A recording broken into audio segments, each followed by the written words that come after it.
चलिए आज हम लोग परिमेय संख्या के बारे में जानते हैं, देखते हैं कि परिमेय संख्या किसको बोलते हैं, होता क्या है, इसकी डेफिनेशन क्या होती है।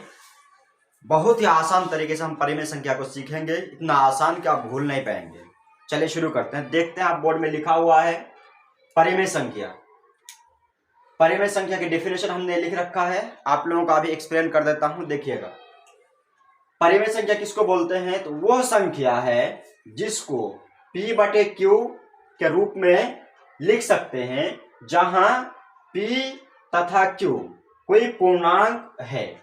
कोई पूर्णांक, यहाँ पे धनात्मक ऋणात्मक कुछ नहीं कहा गया, देख सकते हैं यहाँ पे पूर्णांक बिल्कुल कोई भी पूर्णांक हो सकता है, धनात्मक भी हो सकता है, ऋणात्मक भी हो सकता है, नेगेटिव पॉजिटिव दोनों में से कोई भी एक हो सकता है। इसलिए यहाँ पे कंफ्यूज ना हो कि पूर्णांक P तथा Q जो होगा कोई भी पूर्णांक हो सकता है, यहाँ पे वो आजाद है, कुछ भी हो सकता है। और एक पॉइंट और दर्शाया गया, आगे आप देखेंगे, और Q 0 के बराबर नहीं हो तो हम इस तरीके के जितनी भी चीजें लिखेंगे वो सारा के सारा हमारा परिमेय संख्या होगा। जैसे एग्जाम्पल के तौर पर हम लोग एक दो लिख लेते हैं। हमने यहाँ पे क्या लिखा है एग्जाम्पल के तौर पर, जैसे देखेंगे कि 1/2, 1/2 में हम देख रहे हैं ऊपर एक है, P है, ऊपर एक, हमने क्या लिखा, P/Q के रूप में लिखा। जहां पे हमने क्या कहा था, P तथा Q कोई पूर्णांक हो सकता है। तो हम सब जानते हैं कि एक क्या है, हमारा पूर्णांक है, एक हमारा क्या है जी, पूर्णांक है, और दो भी हमारा क्या है, पूर्णांक है। और दूसरी बात कि परिमेय संख्या को हम अंश तथा हर के रूप में लिखते हैं, जहां पे हमारा P क्या कहलाता है, ऊपर वाला P, यहाँ पे ऊपर वाला P कहलाया ना, ऊपर वाला P कहलाया, और नीचे वाला हमारा Q कहलाया। जहां पे Q हमारा क्या होता है, अंश होता है, P हमारा क्या होता है, अंश होता है, तथा Q हमारा क्या होता है, ये हर होता है। दूसरी डेफिनेशन हम ये कह सकते हैं कि परिमेय संख्या हर वो संख्या है जिसको हम अंश तथा हर के रूप में लिख सकते हैं, जहां पे अंश और हर हमारा क्या हो, कोई भी पूर्णांक हो सकता है। जहां पे अंश और हर, हमने क्या कहा कि परिमेय संख्या हर उस संख्या को बोलते हैं जिसको अंश तथा हर के रूप में, अंश तथा हर के रूप में लिख सकते हैं, जहां पे अंश तथा हर हमारा कोई भी पूर्णांक हो सकता है। अंश तथा हर हमारा क्या है, कोई भी पूर्णांक हो सकता है। आगे देखेंगे हम, फिर दूसरा एग्जांपल लेते हैं, -1/2। -1/2 हमने लिया, हमारा माइनस कौन सा पूर्णांक है, जब हम देखेंगे तो माइनस हमारा एक ऋणात्मक पूर्णांक है, लेकिन फिर भी हमने उसका इस्तेमाल किया, -1/2 इस्तेमाल किया।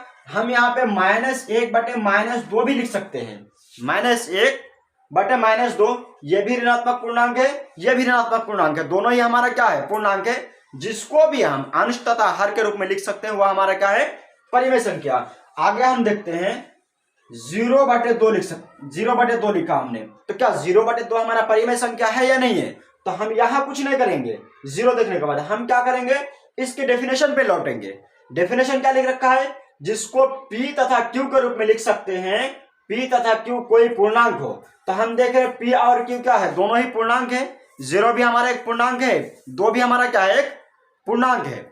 उसके बाद हम देखते हैं कि फिर आगे हमारा कुछ रेस्ट्रिक्शन लगा हुआ है, कुछ प्रतिबंध लगा हुआ है इसमें। आगे क्या देखते हैं कि हमारा Q 0 के बराबर ना हो, क्या ना हो, Q 0 के बराबर ना हो। तो यहाँ पे ऊपर वाले को हम P बोले थे, नीचे वाले को Q बोले थे। तो हमारा P 0 के बराबर है, Q नहीं है, तो हमारा क्या हो जाएगा, ये भी एक हमारा परिमेय संख्या है। इसी को हम उलट के लिख देते हैं, क्या, 2/0। अब क्या हमारा परिमेय संख्या है, तो 2/0 हमारा क्या है, परिमेय संख्या नहीं है।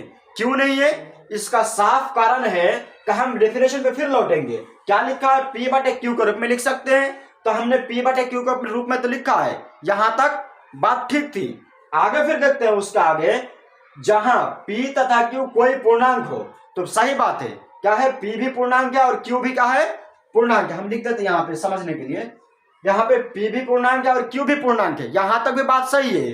3 बातें कही गई है इसमें।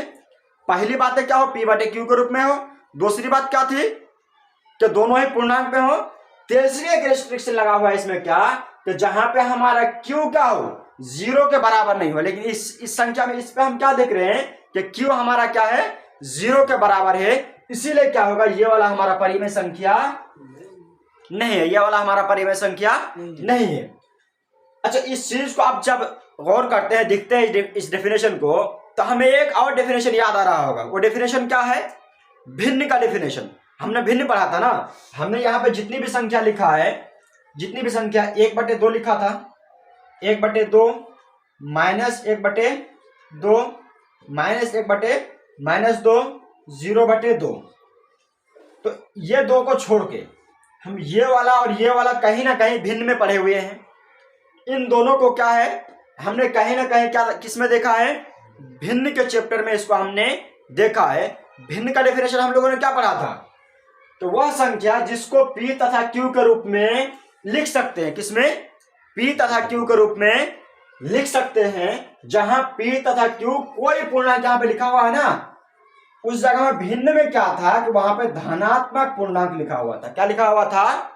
धनात्मक पूर्णांक होना चाहिए था।